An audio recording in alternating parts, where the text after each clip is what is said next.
Okay, ladies and gentlemen, I know we've got a huge big hall, but whoever's here, we're delighted to have you with us.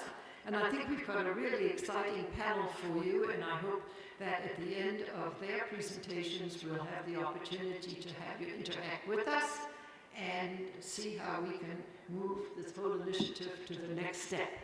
So as you can see, this is our afternoon at 2 o'clock, and the what we want to do here today is to look at transforming health informatics education to prepare us for the AI Deluxe, what's coming down the pike.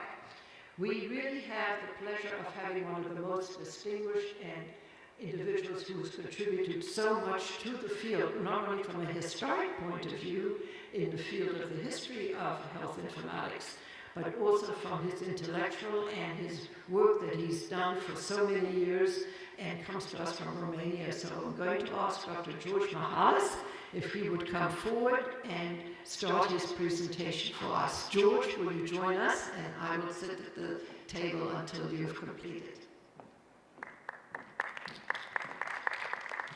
Here's your slides.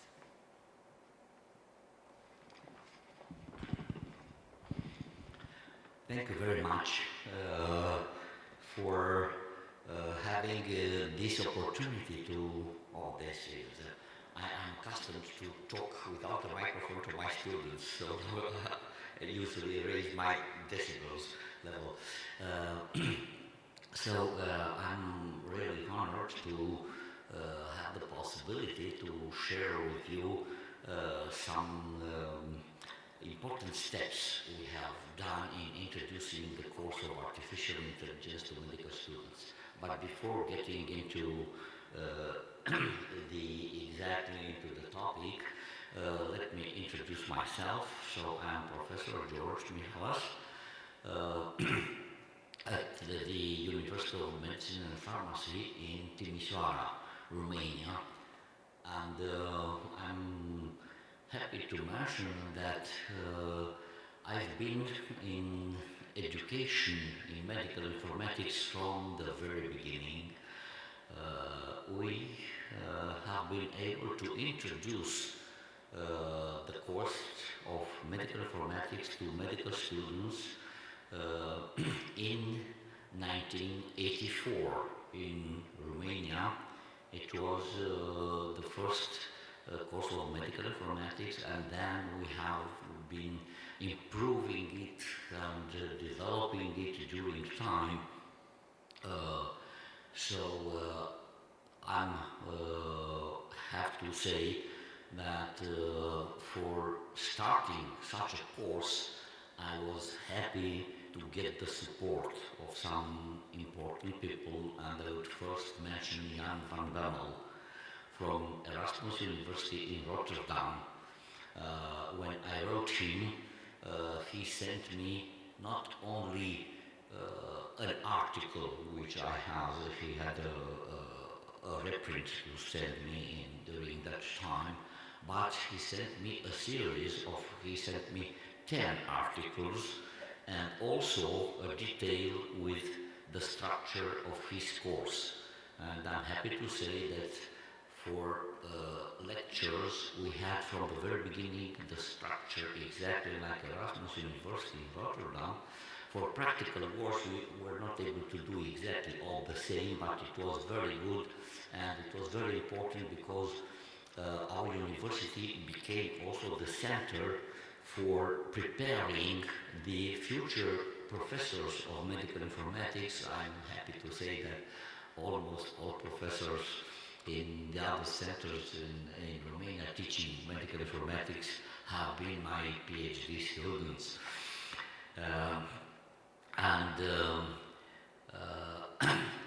It just happened that the evolution of technology went so fast that I'm again in a position to start something new, which is about artificial intelligence course for medical students. I will try to not to be very long, but the introduction is very important because from the very beginning, when I have been called by the professor who is rector of the university, asking me, now everyone is talking about AI. Well, can we also have a course, such a course for our students? And I said, of course we can. But when trying to see the details, immediately we had big meetings with the people from the Senate, and we had voices saying that, well, shall AI be a separate course? Isn't it enough to have some modules in the course of medical informatics? And well, I tried to get deeper into this idea to see would it be necessary to be a separate course. And finally, after discussing with other people, I realized that it is better to have a separate course of AI, because in medical informatics, any course has to be coherent. In medical informatics, we have one object to study. This is the medical information. So it is not computers. It is, I like so much what Enrico Coera said, that computers are just a tool in medical informatics. It's not an object of study. He said that medical informatics is about computers as much as cardiology is about stethoscopes. So it is indeed, we have an object, and that object is information, and how that information is processed. Now, artificial intelligence is the method and the kind of thinking. So if we mix in only one course, 2 points of view, we might get the students somehow puzzled, that not knowing exactly what's going to happen. So I'm just trying to see some steps we had in structuring the education for undergraduate medical training. So this is the outline of, first of all, I will go pretty fast after the introductions and methods, and I would, after some presentation of the results, I would try to raise the question in discussions about what kind of, how deep into theoretical part can we get for medical students, and then to have the discussions. I'm really happy that in this panel we have also Professor Ursula Hübner, who is going to chair the next special topic conference of EFMI in Osnabrück, and we have already discussed to have again a panel where the topic to be exactly this part. Now, about integration process in medical curriculum, of course we had to we had different phases and also different levels. It was not very difficult to work with the coordination level. It was necessary to say that this course is within the line of the strategic plan of the university. Then it was the level of the dean, lower than the level of the rector, and trying to coordinate with the department for defining courses, scope and structure. Then I had to, of course, to build the syllabus, and then that will be presented in some details a little bit later, and of course necessary to discuss for providing the infrastructure necessary for such a course. And now you can see here that for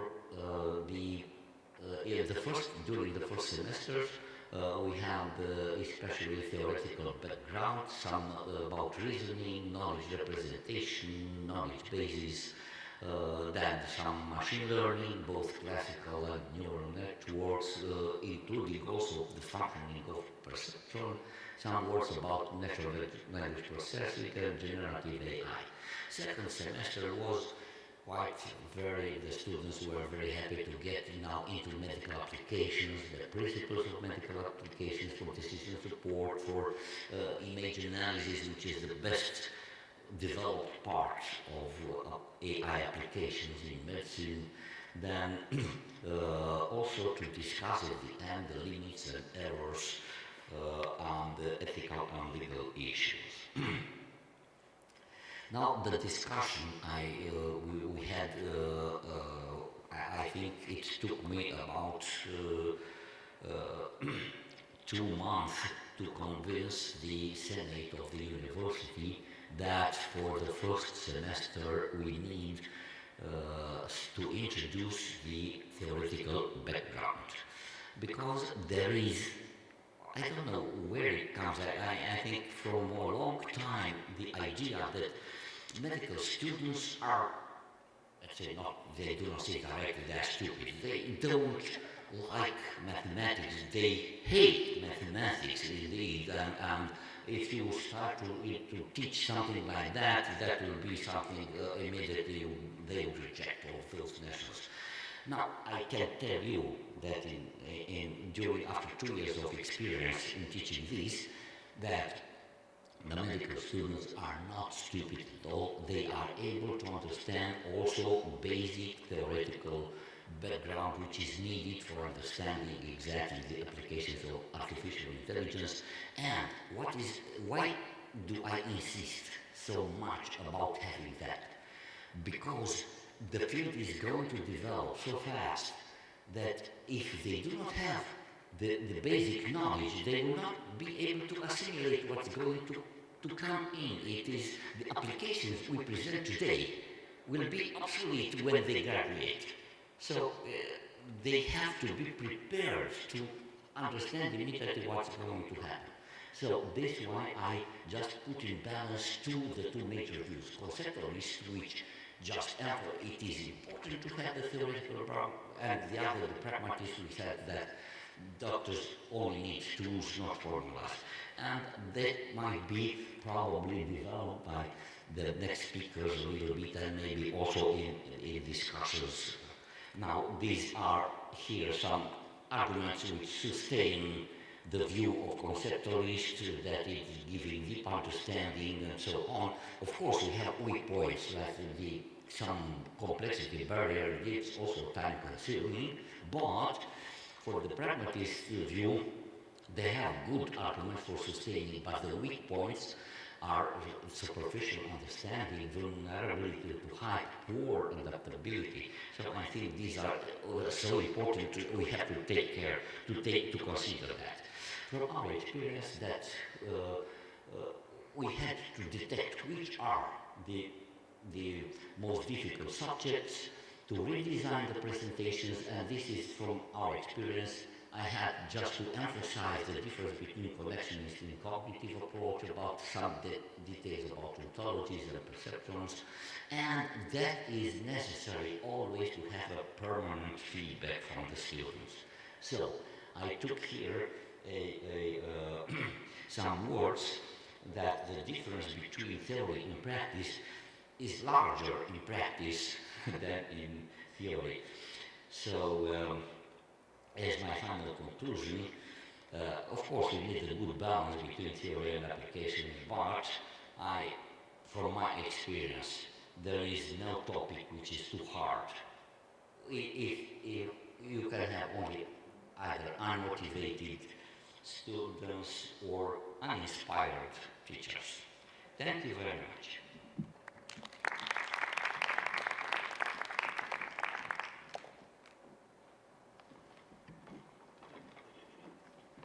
Next, we will have Dr. Samuel Gold, and what's very exciting is that you've given us, to begin with, the theme of what we want to do, Dr. Mihalis.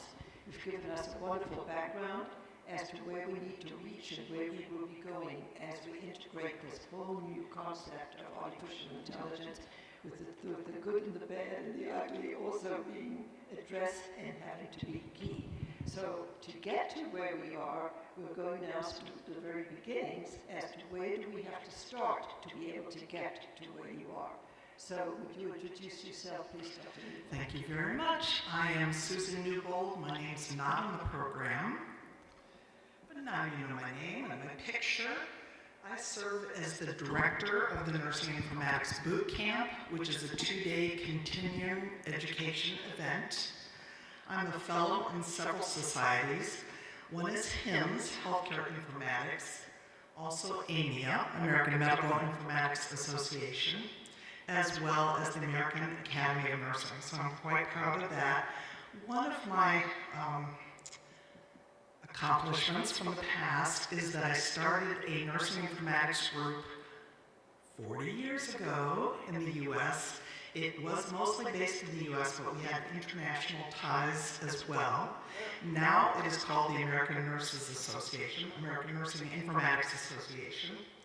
And I have won some awards recently, which make me very proud. 2 of them are named after Dr. Virginia Saba, whom, if you know anything about nursing informatics, she is, let's say, one of the mothers of nursing informatics. So I'm very proud to follow in her footsteps. She was one of my mentors, as well as Dr. Ball. And also in September, I will receive an award from the National Library of Medicine, and is the Nursing Informatics Award, which actually Dr. Saba won the first one in 2014. So again, I follow in her footsteps.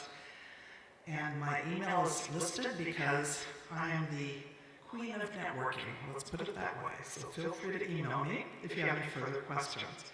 Okay, I'm going to go back to the basics.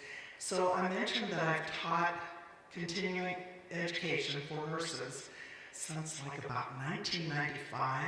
I also served as a professor at Vanderbilt University. I taught at the University of Maryland School of Nursing. I taught at the first online school of nursing for nursing administration. We had a class that started in 1999, so I have a lot of good experience in education. I've also worked for the vendor world as well as consulting in the US and other nations as well. So I would like to say, let's go back to the basics. So we've heard a lot about AI at this session, at this meeting.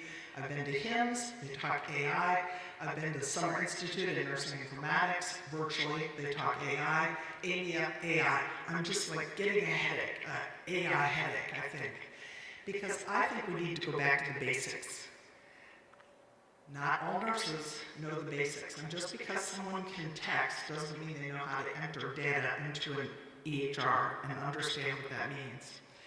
So that's why I teach this course, which I thought was going to last a whole 3 years, and now all these years later I'm still doing it.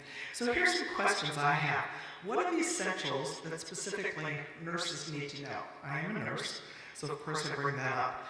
And then I'd like to talk just very briefly about some existing tools that we have available to us.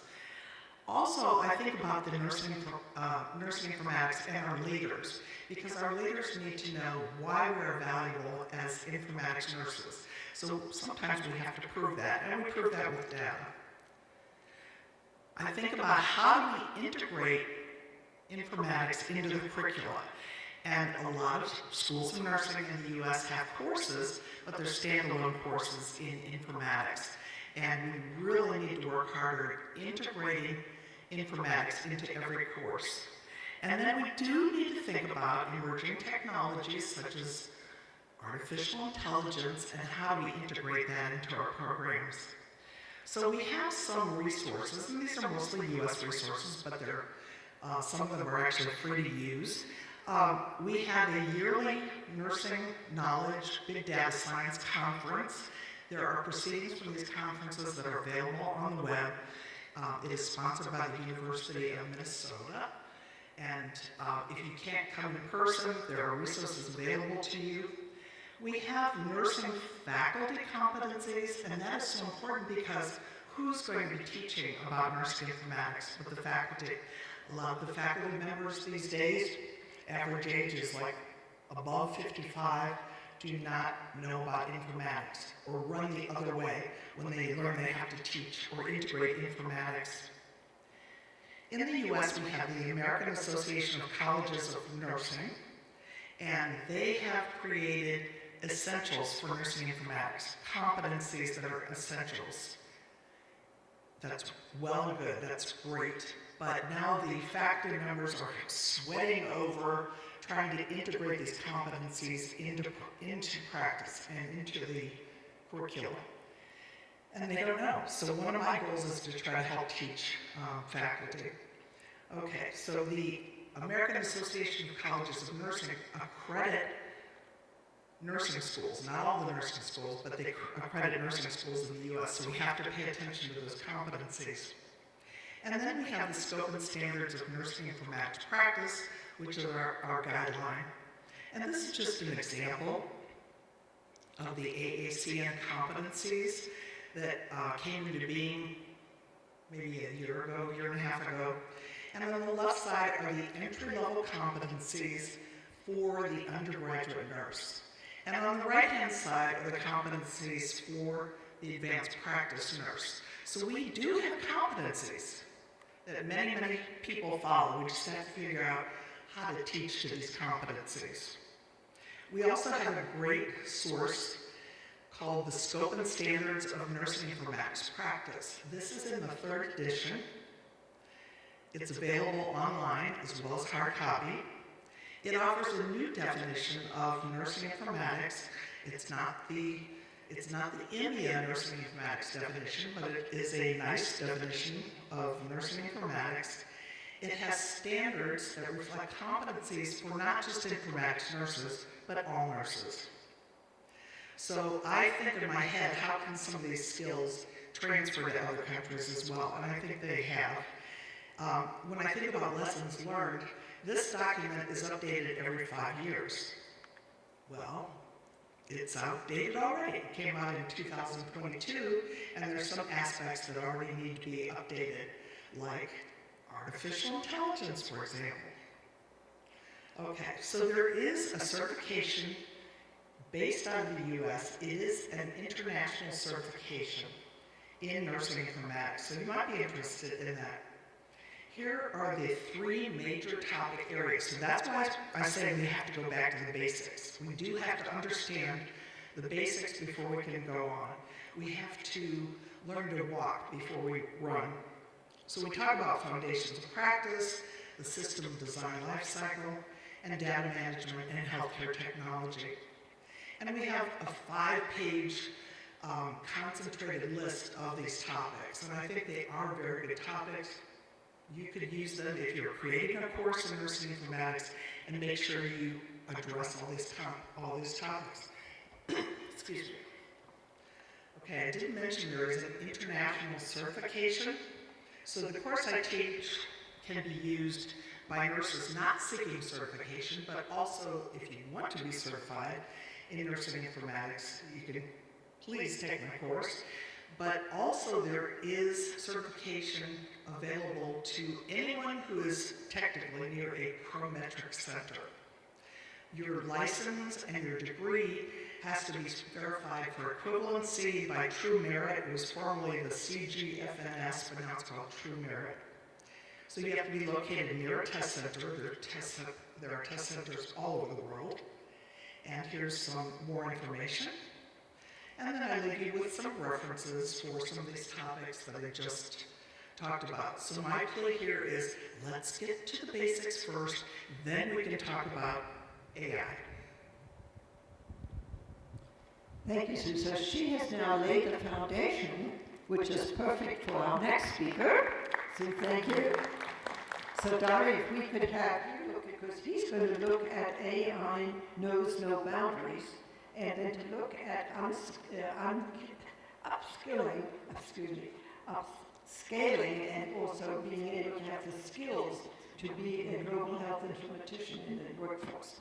So we've looked at all the historic, the wonderful presentation by George. Now Sue has given us if you're building a building, you've got to have a basement and you've got to have a strong foundation before you can go into some of the more advanced. So if you'll introduce yourself, we look forward to your presentation. Thank you, Professor. So my name is Lara Kuwait. I'm from Kuwait University, as well as the Desma Diabetes Institute, and I proudly am a fellow of the International Association of Medical Informatics, or Health Sciences. Our name is too difficult, I apologize. But I'm also proudly representing as a Vice President of the Middle East and North Africa region.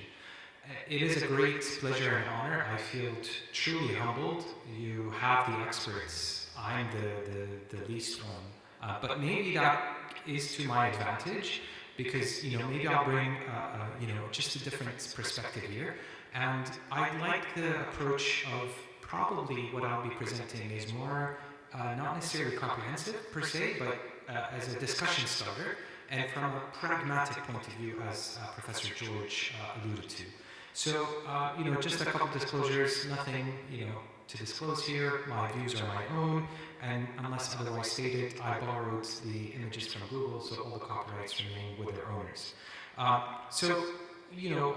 I'm probably preaching to the choir here, but nonetheless, by 2030, it's estimated that global shortage of healthcare workers will reach 10 million, right? So, and this is even more complicated in parts of the world where I live in, right? So, lower and lower middle income countries, or countries that, are really excellent for these amazing and fantastic clinicians that take them as a transit. So we get quite a bit of nurses, physicians, they come, they do amazing work, but then they get opportunities elsewhere, and unfortunately that expertise leaves us. And the question then becomes, right, how do we ensure that AI is becoming part of the solution and not necessarily the problem? Because just like Dr. Newbold said, maybe we're having so much chronic AI headaches, right? And a lot of people maybe not know how to deal with that. So, perhaps maybe we will shed light on that. And I did not plan this, but, I'm happy to report to you that, well, there is fantastic and amazing work. And my colleague and Professor Ursula is actually going to be digging deeper into this. In case you have not heard of these, this is the QR code that will take you directly to the recommendations, which published by the International Journal of Medical Informatics, and we have its editor-in-chief also present with us. So my argument is for us to have a future-ready health informatics ecosystem, and not just the workforce. We need to upskill and reskill the workforce, and I'll get into that. We need to modernize the curricula, and I would argue a new angle here is expand also the consumer literacy, and I'll explain that in a second. Governance, privacy, ethics, that enable innovation, not necessarily stifle it. So, going back to the basics, so what are the basics that need to be there? Well, it's the AI literacy, it's the data science, interoperability, and cybersecurity, as these become more and more important. But also that we need to focus on human-centered skills, right? So whether it's the communication, the leadership, the change management, design thinking, cultural competence, ethical reasoning, very, very important. And it's getting even more important as these technologies actually rapidly evolve and are in our face the entire time. But then also there is an opportunity for this public-private partnership. And I feel we don't address this or talk about this as much as we should, but we need to encourage really the collaboration not only from the academic institution, but also the government, as well as our private partners. These could be the solution providers, these could be the developers, of the tools and the technologies that we use, and perhaps they can be assisting us on this reskilling and upskilling scale very much so. Now, when we talk about modernizing the curricula, I think Professor George gave us a really good recipe, but it's about this embedding, and it's moving away not just the theoretical parts without any applications, but understanding the fundamentals, the basics is super important, but also that needs to be coupled with people tinkering with things in a safe environment where they're not going to harm anyone, right? And this also needs to be taught in an interdisciplinary fashion. I wish to see more and more of our courses, of our learnings and teaching actually be done in a team and collaborative environment. Oftentimes it's much easier that we talk about, nurses will train with nurses, physicians will train with physicians. Again, at a certain point that's okay, but at some point in time we need to all integrate. And then, also ground this with real world scenarios and evidence, that's out there to make it even more real. Now, we talk about literacy. Why would it matter, right? Well, first of all, there's this trust issue, right? Whether clinicians trust the technologies, AI more specifically, or not, right? But also, we need to make our consumers, right, or also more aware. What about informed consent? What about this shared decision making? All these questions are becoming, even more important. They're in our face, and hence we need to improve this literacy. I'm a strong proponent of empowering patients and communities, because if they understand, they will actually be the solution. So I've been very fortunate to train with Dr. Charlie Safran's group, and also had the immense pleasure of working with, briefly, but nonetheless touched me my entire life, the late Dr. Warslack. And he always said, patients are the least utilized resource in healthcare. So let's think about that, right? And then also when it comes to the governance, the privacy, the ethics, right, there needs to be a balance. So I think my colleagues in Europe have, tremendous and amazing regulations, but sometimes I imagine they might be stifling innovation.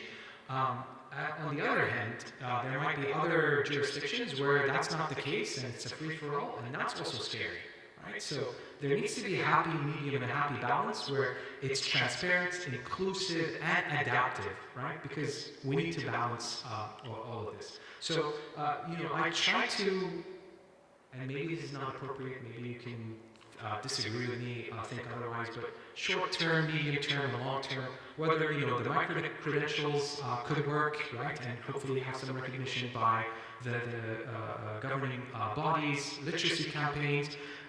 Maybe I'll argue AI modules need to be in all health professionals training, right? Let's get past that. And then also try as best as we can, have this harmonized governance framework. AI in health really and truly knows no border, neither should skills in education. Upskilling, modern curricula, literacy, and enabling governance are foundational. And I'll end here by saying that the future of health AI is a shared responsibility amongst us all. So let's make it inclusive, trusted, and innovative. Thank you so much.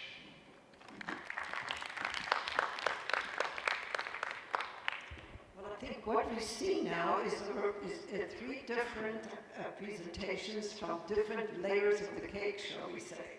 But now let's going to have a very interesting discussion on what has been done in the research area to look at where you can go for the competencies that you need to be able to build from the basement, so to say, to the top of the pyramid where we are now with the whole introduction of artificial intelligence through the whole aspect of doing our data collection, our being able to use information from that and then knowledge. So I'm going to ask Dr. Ursula Hübner to please introduce herself and talk to us about several aspects of where competencies have been looked at in a variety of areas. Thank you, Ursula.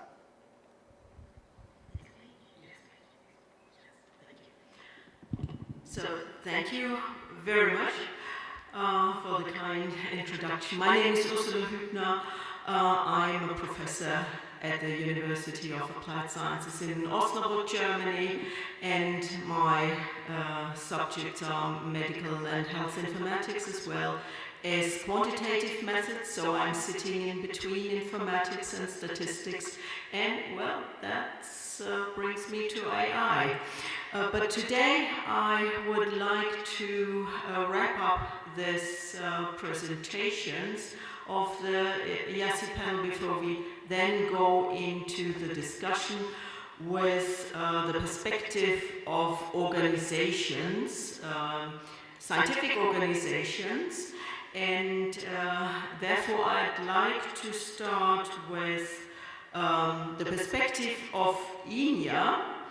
INEA has been working on issuing educational recommendations for biomedical and health informatics for quite a while, and what you can see here is the publication Dari already mentioned.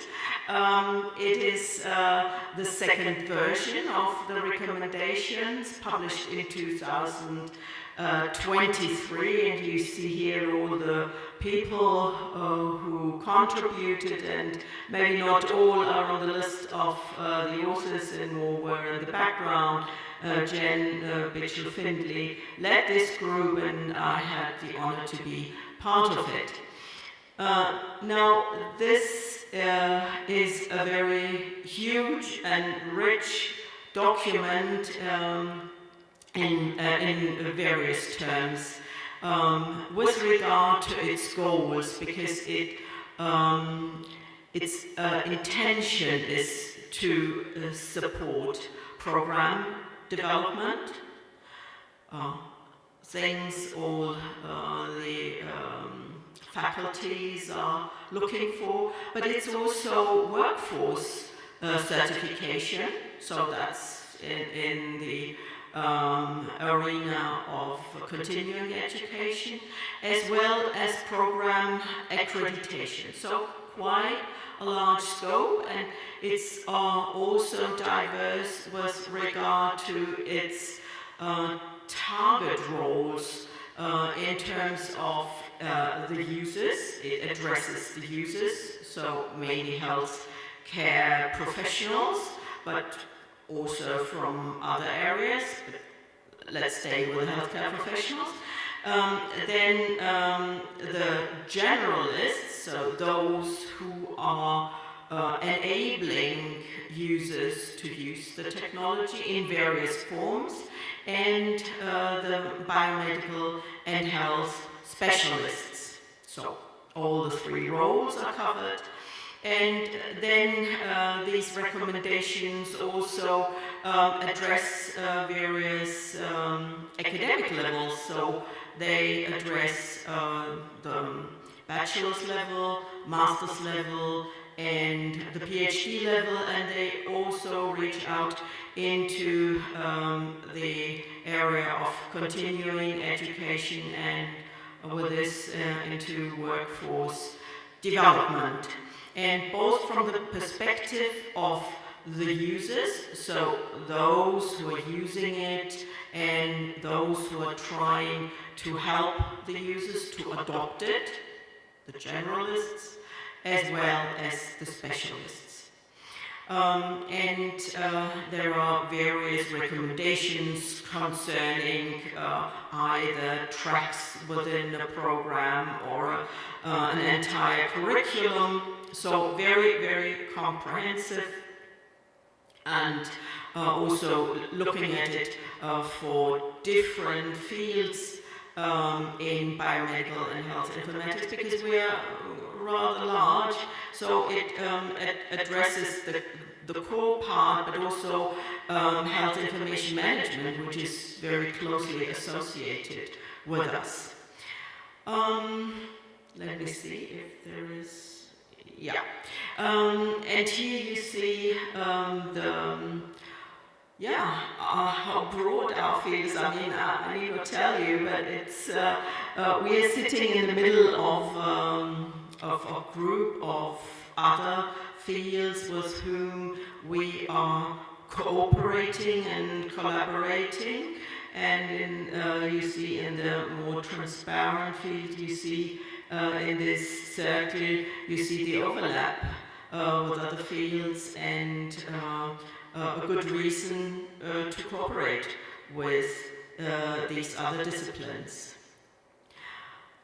Now, on the right side, you see that we're addressing the various levels.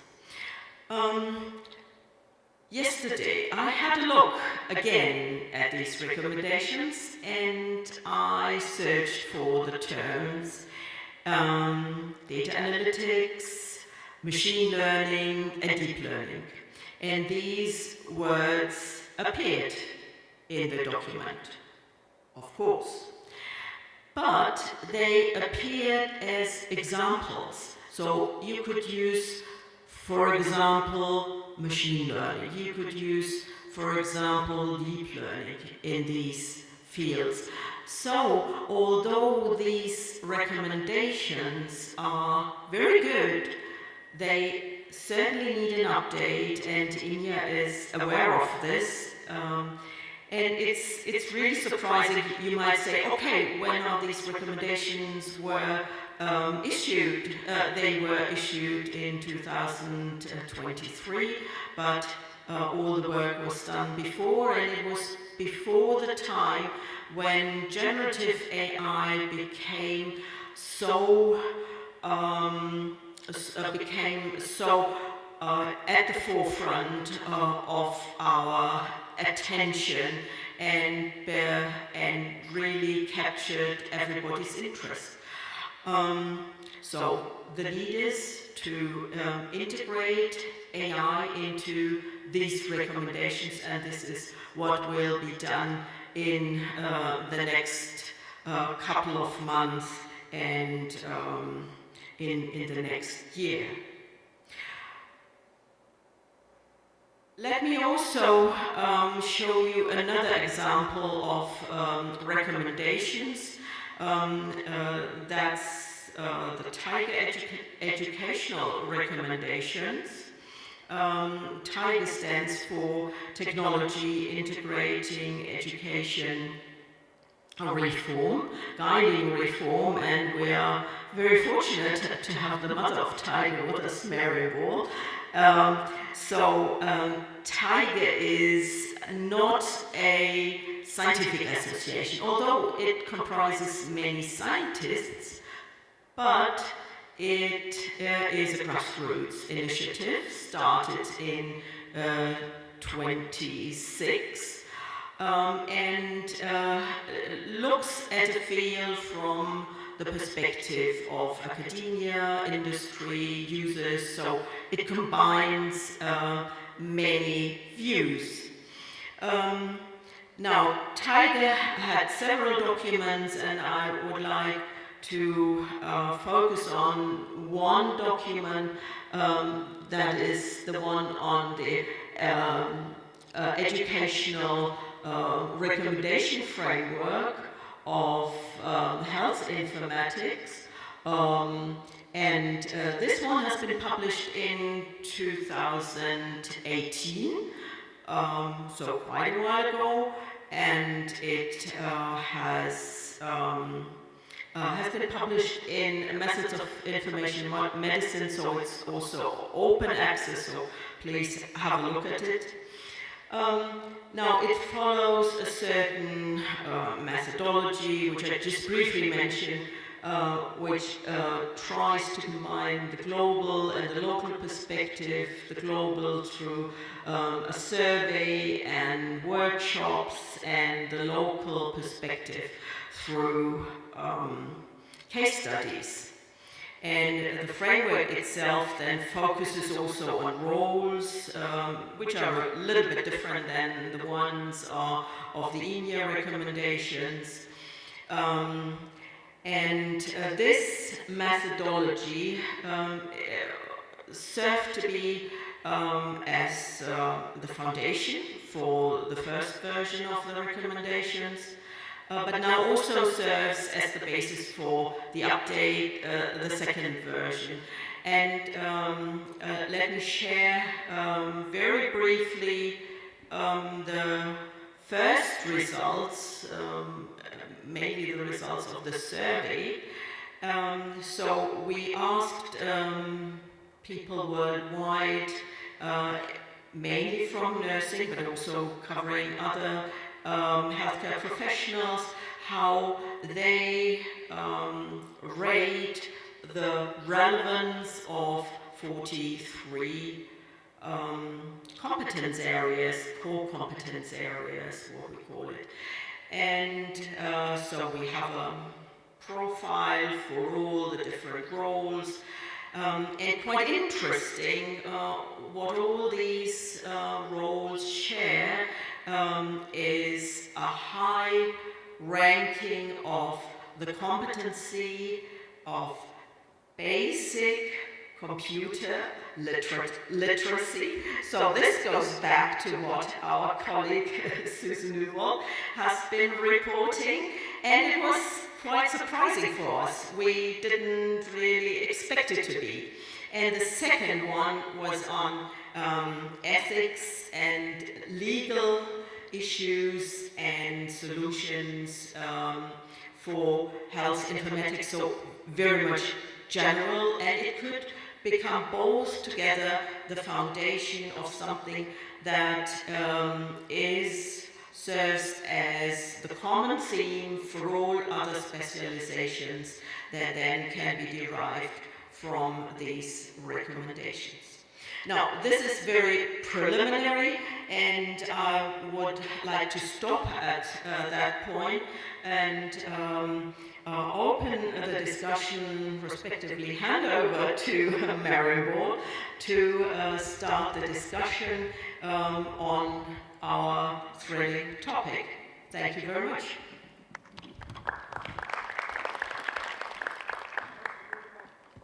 Well, you've got a wonderful cross-section of how we view and how we touch that big elephant of all different sides, its trunk, its tail, its legs, but it comes together as not an elephant in the room, which some of us might think, but it is a challenge to see how do we look and how do we address the workforce in being able to look at this generation and the next generation and to change our curriculum. How are we going to introduce all these things into for our students' workforce, and not only those that are to be the next generation, but those that are in practice now and need to integrate and use the enabling technologies.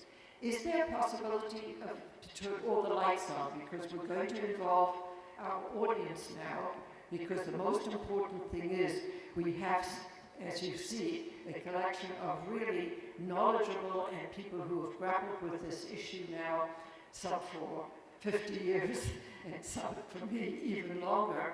And I think we have a small audience, but obviously you're here because you've got some of these interests. We would love if you have the opportunity. We've got runners here who will bring you the microphones as to asking some particular questions or something that you would like our panel to further discuss and go into a little bit more detail. So it's a big room and it's very bright up here, but if you could put your hand up and we'll bring you here we've got one in the front row. Thank you. Keep thinking about questions, please. Yes, Dr. Yes. So first, thank you so much on behalf of IAHSI for being here and being so generous to share your experience and knowledge with us. One thing that Marion, I saw, I listened to 4 speakers, and the only one that mentioned that the dean came to him and asked for some initiatives was George. Most of the time, in my experience, we had to convince the faculties and the deans. So we have to train the trainer. Also, I listened the challenge to integrate the content of health informatics, nursing informatics, and artificial intelligence in the healthcare professionals' curriculum, physicians, nurses, and so on. And also, if you are still talking, Darby, about the quality of data, the patient in the center, how we approach the new generation that are, you listen probably, Bill Hurt yesterday saying that the lack of critical thinking to prepare new articles, and so forth. So how we approach them, and Ursula, you're right, we have that words in the paper, in the article from IMIA, but you know, it was so preliminary study, consider what we are having now, that we must revisit and prepare the third edition of that article, because you are completely right. It's important document, but needs to be more inclusive. We need to revisit that. I just want to call each of you to do a broad comment on this and how hard it was to implement the health informatics discipline inside the curriculum. And now we need to convince that that discipline needs to include the large language model and artificial intelligence, looking at the faculties, they have no idea, or the idea they have, the concept they have, maybe it's not the truly one in the healthcare, considering ethicals and bias and transparency. I think Dr. Leonard has given us a good challenge. I'd like to just start at the end of the table and have everybody comment if they would like to, and then look forward to the next question that we can address. So for one moment, if we can start with you, Dr. Hubner, that would be fine. Yes, thank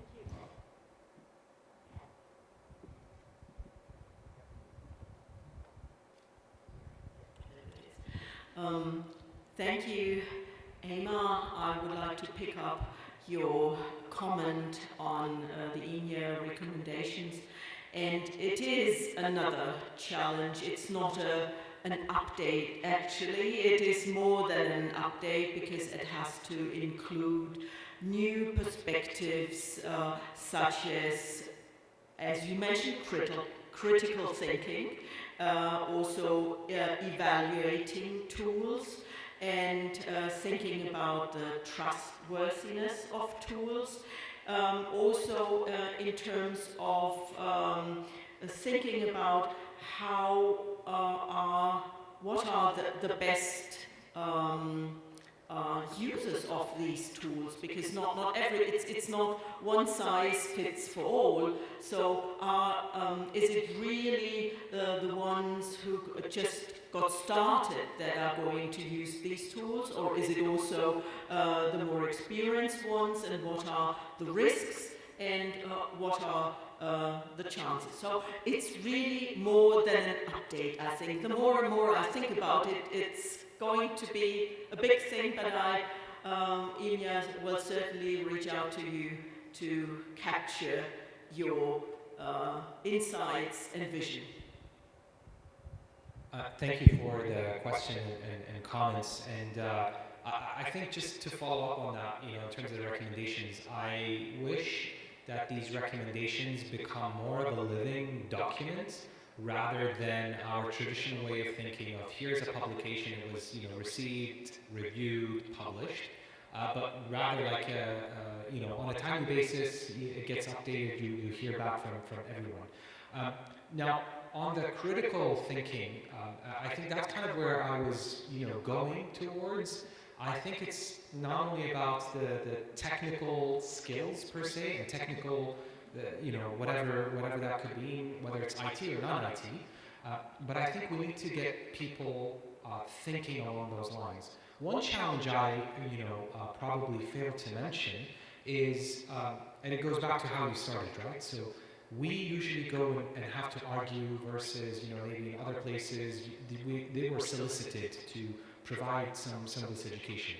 I think a big challenge is the incentives or the recognition of what people are trying to do, right? At Kuwait University, I'm hoping this will change, but at Kuwait University, there is one subject for the medical students that they have to take, I think it's called medical information, and it's 1 hour throughout the 7 years. So there's a huge competition, right? But I think, I know it's not fair because that's what's listed perhaps on the curriculum itself, but probably this is not the way when faculty members are teaching. Obviously, we have iPhones, we have apps, but I wonder how much of that is being taught systematically, because like my previous colleagues, maybe I'm comfortable with the informatics piece, I'll make sure it's in. Maybe someone else is not, then they're just going to skip it because it's not required. Let alone the realities of what we face. But I feel we need to have, we have more work probably towards having more recognitions. I mentioned micro-credentials. So in Kuwait, you can get all the micro-credentials you want. They're just not going to count, right? Because they're not going to increase your salary. They're not going to. So if you want to do it, you do it self-motivated. But I'm hopefully, through our experiences and what we share, what we learn from each other, perhaps maybe we can go different places and grow together. Okay, first of all, I would like to thank Hammer for not only for the question but also for organizing this interesting panel, because it is the first time when we have in IAHSI a session which is not together with administrative problems. So thank you very much for this idea. That would be very good. And we have not be just considering that the audience is not very large, because I learned from someone said that expensive perfumes are kept in small bottles. So I think we have here just very people who are really interested in the topic. And regarding the question now, actually motivation, we know from Pestalozzi said 2 centuries ago that in education the engine, you cannot use with good results punishment or rewards or things like that. The engine is motivation. So if someone feels that needs something, will learn without anything else.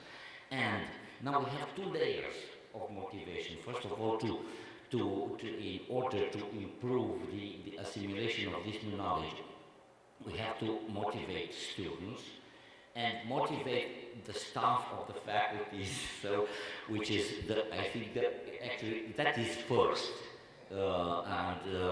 because at least in Europe we have a pressure, the so-called Bologna system, which is restricting the numbers of all universities agree that the students, just to avoid the burnout of students, so not to have too many classes during the week and things like that. So there is some constraints in introducing and having classes like that. So it was quite difficult for me, for instance, to convince the staff of the university to have it a separate course. At the beginning, all of that said, well, it is very good, just have some courses of artificial intelligence together with medical informatics. And when I brought the argument, it was, they have agreed that let's try experimentally, and I have 2 years now. So, but it is the moment to be generalized. Now it is, I'm happy that this autumn I will start.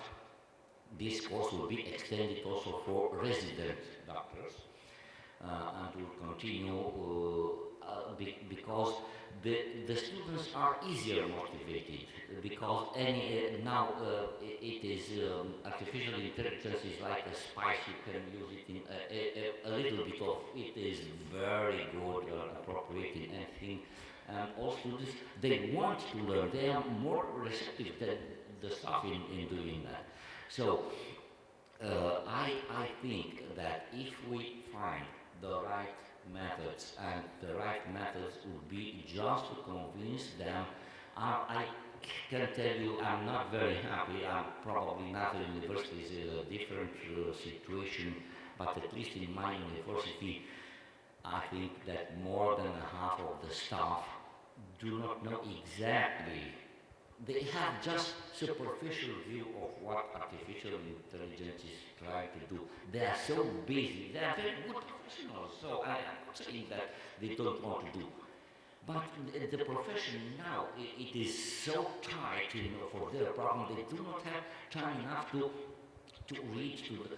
So I maybe that would be wonderful if we can convince them, even for them to listen to some courses, to organize some courses for our colleagues, but that would not be so easy. And before finishing, I would like also to mention, so maybe that would be the next round of questions, so I would like to add something else, but it will be next time. So, artificial intelligence is not a discipline. Artificial intelligence is an ecosystem. Having itself alone does nothing.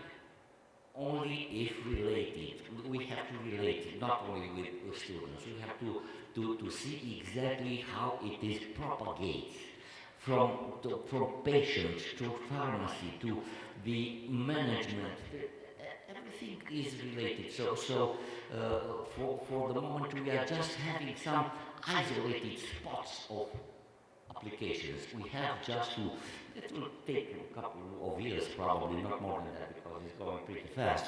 But I really like so we share the same view that we need the first step. The next step will be just to link all those parts, and to that will be the moment when the motivation will be. We don't need any more to explain. That will come from there. So thank you. Wow. I found myself in a situation recently where I was talking to nursing informatics colleagues, and I said, don't get sick and don't get old. I don't know how that can be done. But one thing I was thinking of when you made your comments, Dr. Moran, was the nurses in the U.S. that are new nurses don't stay in the discipline very long. And a few years ago, I was shocked to learn it was like 3 years. Now it's less. Nurses come into the profession and then they leave.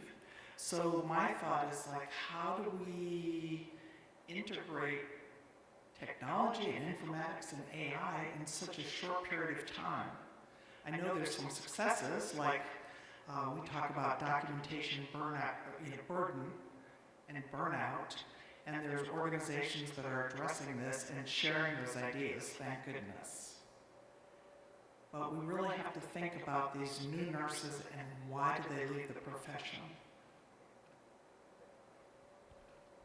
Well, that was very well. Thank you for the good question. I think we had a couple of questions. Please bring the microphone to our next person, and then you two, and then three on the top. Yes, sir.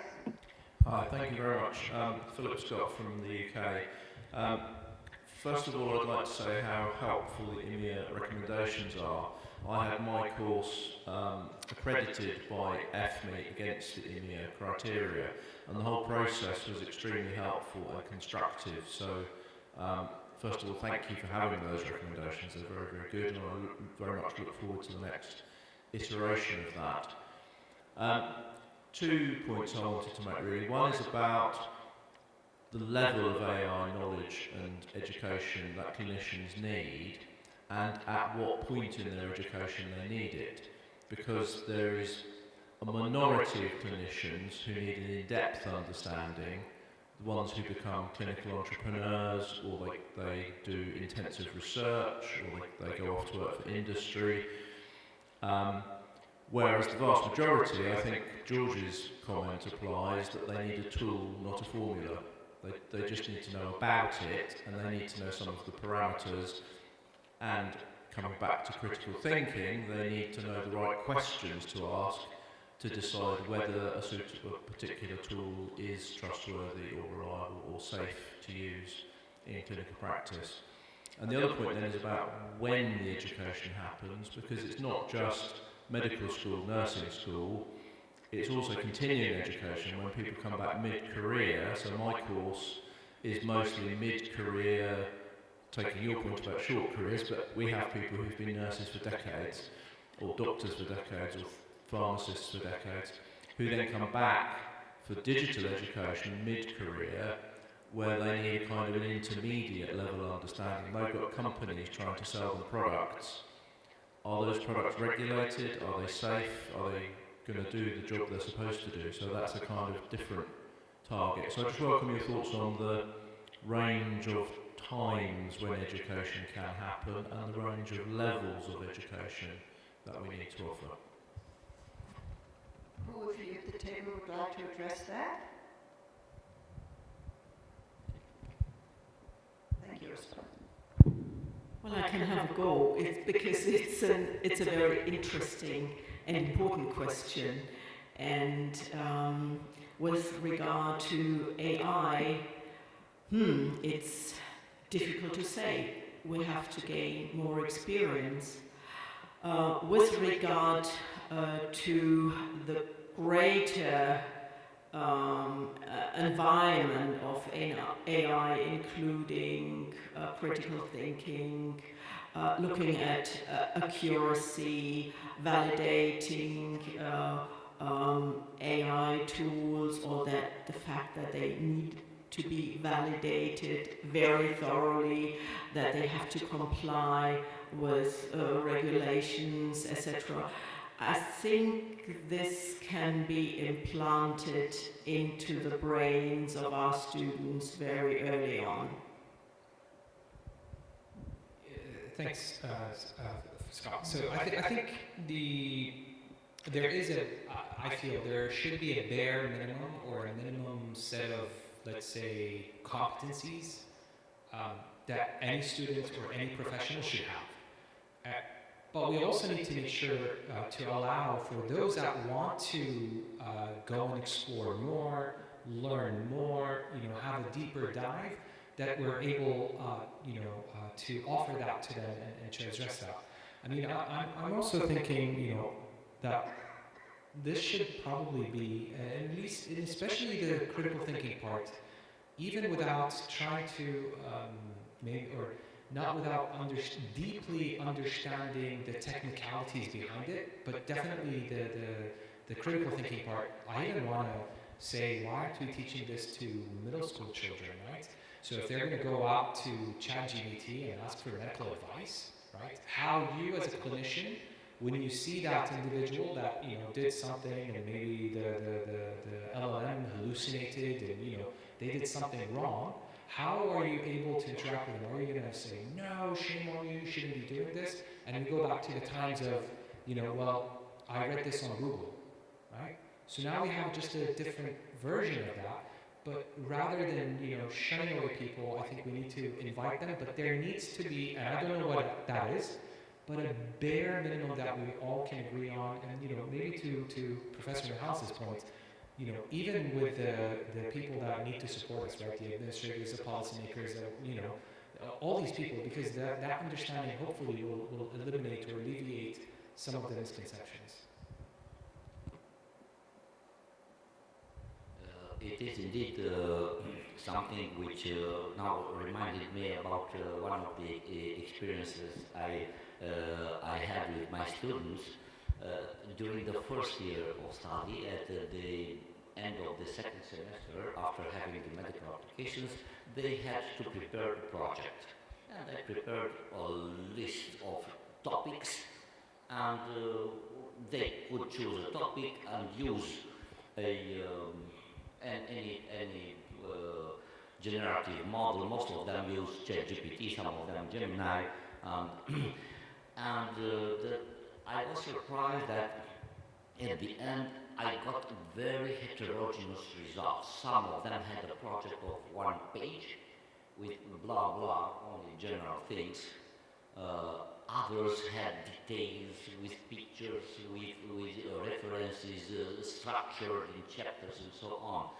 And I realized that it was missing something. I was paid attention only to the formalism and directly the contents of artificial intelligence. I had no course how to implement it. So I had to introduce, for the second semester, second year, I have introduced a course of prompt engineering and trying just to see how to build what means zero shot, two shots, and so on, how to build a conversation, how to make the system play roles. That is very, very important when you are using it.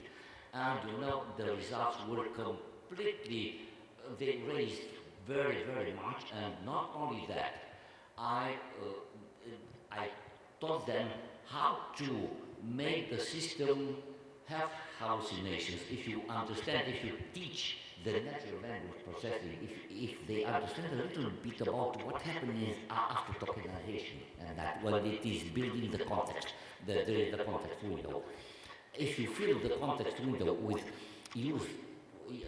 useless information, the system is generating something where so you can have some words with high probability, and for the main question you mention only once. In that case, you always it is going to hallucinate. So this is they can understand even more. So here it starts the critical view.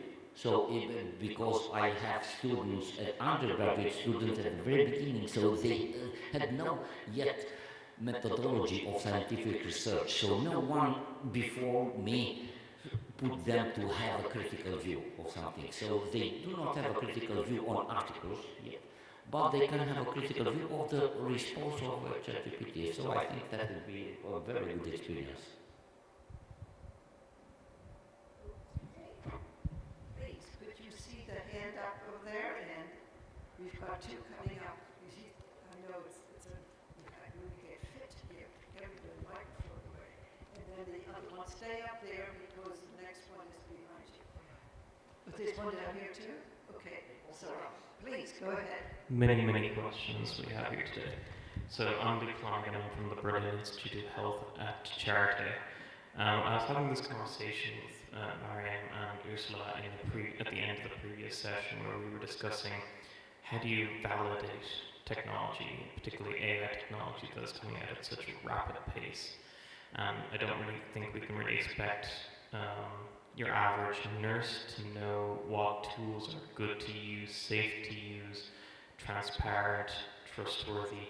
So how do you see this issue being addressed, and do you expect to address that in your next revision? That's a killer question. Good one. Okay. Please. I agree with Dr. Ball, that is a killer question. So, but I think you have a point, but I think this is where the burden should not be on that one particular individual. This is why we should have boards, committees, or what have you at the institutional level, right? So no one can sort of, go at it alone. So that's probably one solution. The other solution, and I was suggesting this in a different session earlier, that was looking at implementation. They're talking about AI implementations and evaluating them, and the gentleman from Australia was saying, well, if the two systems looked comparable, they're safe and what have you, I'll probably go with the one that is more value to money. If it was a little cheaper, but if the price gap was different and it was close enough, that's how I decided. And I kept wondering, right, and I'm proposing this. What if, how when we buy, or we don't have to buy them, but when new phones, new TVs come out and we have these benchmarks, right, of how fast it is, the color contrast, this and that, or, laptops and battery life, and what did we put this laptop through, and then, we compare. Obviously, if, and I'm certain we can all, very smart and intelligent people here, we can all come up with a common group of, let's say, problems or issues we expect this particular tool, right, to perform. We can run them through the standardized tests and at least report that. That's not going to be enough, but that should be a good enough baseline, right, for us to have a basis for comparison. And then also, this issue of within the institution, the governance of it, perhaps maybe be also a good resource. This is my take, anyways. I think we've got to jump in. We've got several more questions. I think there's one on the dark. Yes, would you please give him the... Oh, you got the mic here. Okay. You don't see me. I've been raising my hand for a while here. Thank you for your good insights on this. I agree with Philip about the recommendation that is given out has been very helpful. But I also think that our biggest problem today is that you are using AI for everything. We have to split it up what it actually is. Who should learn about machine learning? Who needs to know more about generative AI? Who needs to know more about automatization and so on? And I've been listening around now here at MedInfo, and one thing I have realized is when something becomes hot, don't run. Because I've been running every morning here and it's too hot to run. So you have to slow down a little bit. And we are all now really forcing on to see what will AI do for us. And we teach informaticians that will support us with some things. And we also have a very great interest in training other workforces in the uses of informatics, where we could apply something about this artificial intelligence. And when I started to work with AI and clinical people, I said to them, do you know, AI actually stands for additional information? And then they said, okay, I understand, just something else I need to worry about. Their problem was that they were feeding the beast. Okay, they spent more and more time of the daily day to put in data to something that they didn't recognize what it should be used for. The second thing I learned for 2 years ago is now AI is standard for augmented information. Suddenly we realize that it comes something more that we don't know about. And it's very hard for us as doctors and nurses to judge more information that we have not been trained on. And for the latest 6 months, I have realized that AI also stands for augmented influencers. We have powers in the society now that tries to push us in a direction. And there I think we are responsible as teachers and institutions to really explain how this is going together. So my main question is, don't use AI just for everything. Thank you. Okay, I think that was a very good description, and I'd like to get to the gentleman on the top there who's had his hand up for a long time in the black shirt. Put your hand up again, would you? You know what? I'm sorry, I think he left. Okay, so it's hard for us to see up here. While you find another person, I think you'll be interested to know there's several of us here who are looking at the moment, and that will be published by Springer or like, hopefully by the end of the year, where we look at some of the aspects of what you've just talked. And the title of the book is, we're looking at bridging artificial intelligence and human intelligence, and all of those aspects thereof. So keep your eyes open. We've got some cover of the books here if you'd like to see them later. But those are very, very important things, and in my opinion, as yours, it's the importance of realizing how it's an augmented intelligence, and how can we look at it as an enabler to do a better job of what we're doing now, and certainly not to talk about that it will ever replace anybody is ridiculous. But the ethics, the whole aspects of the use of it, the non-use of it, how we use the new skills that have to be developed as to how we now teach in our various academic institutions, and how that will affect the curriculum are also very interesting aspects that we'll see. Well, I think we have, do we have another question here or not? None. Well, let's see. Please respond.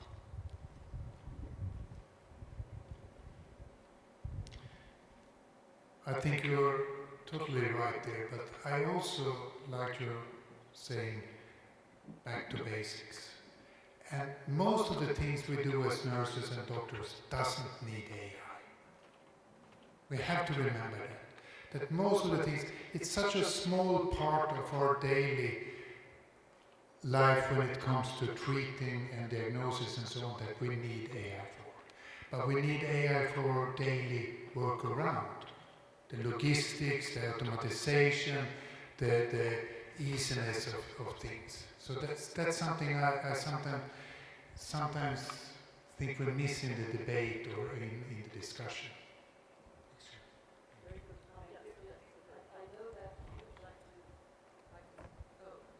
Is there another? Oh, please, yes, go ahead. I don't want to interrupt you, so you can say what you want to say, and then I'll say what I want to say. Go for it. So just responding to what you were saying in response to my comment earlier, question. I understand that you could implement such standardized testing, but I'm not so sure if such standard tests are going to work for every AI system that you want to bring in. I've seen so many different AI systems and different ways that AI can be used that I don't think you can come up with one standard test that's going to address everything. But I'm also concerned that trying to do such standardized testing to get technologies into play quickly could see things overlooked and see things not being tested properly.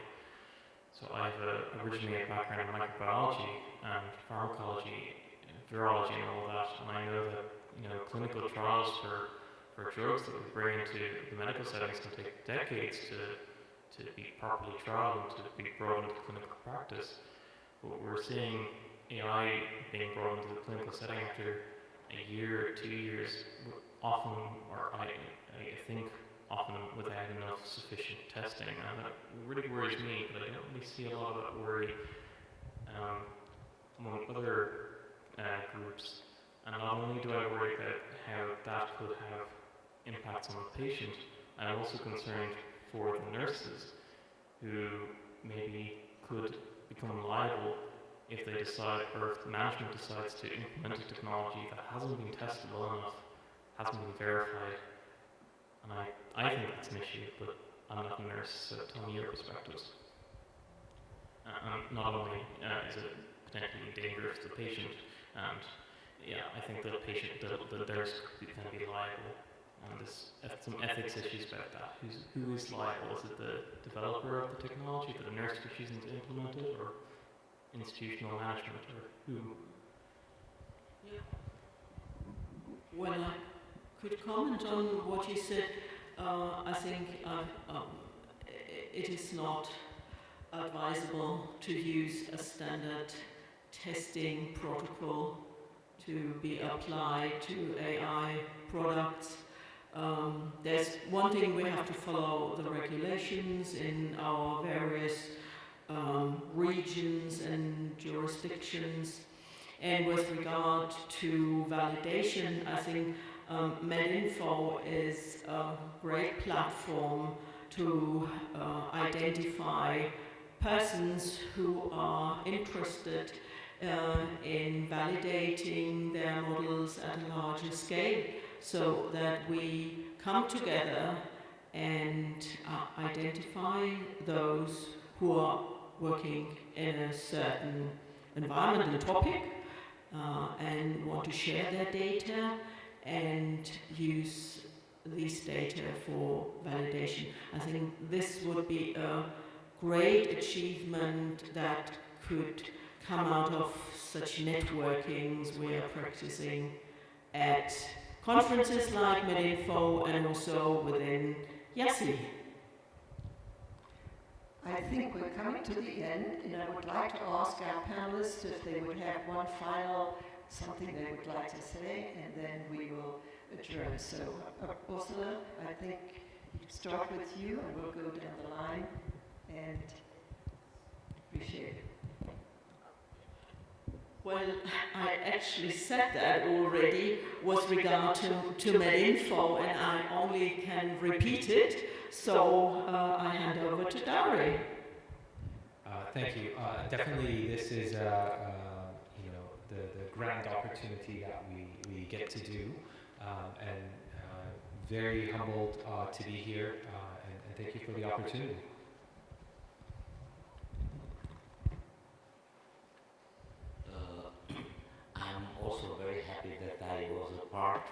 this quite interesting panel, and I'm quite trustful that our discussion will have an impact in the future of artificial intelligence education to medical students.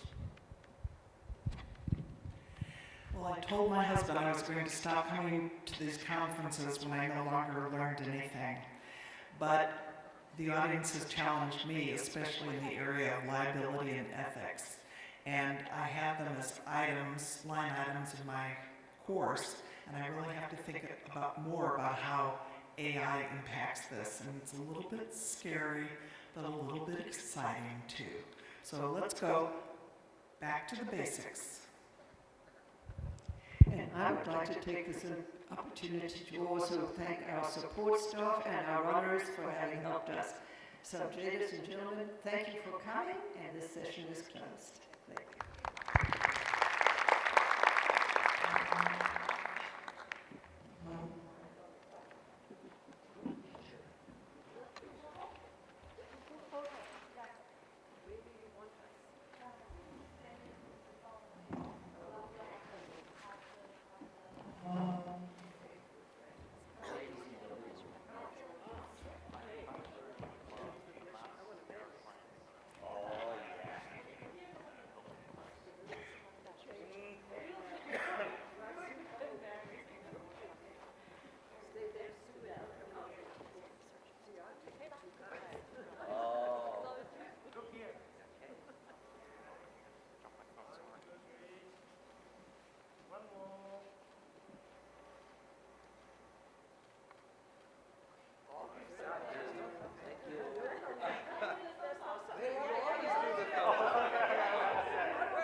Sorry. Okay.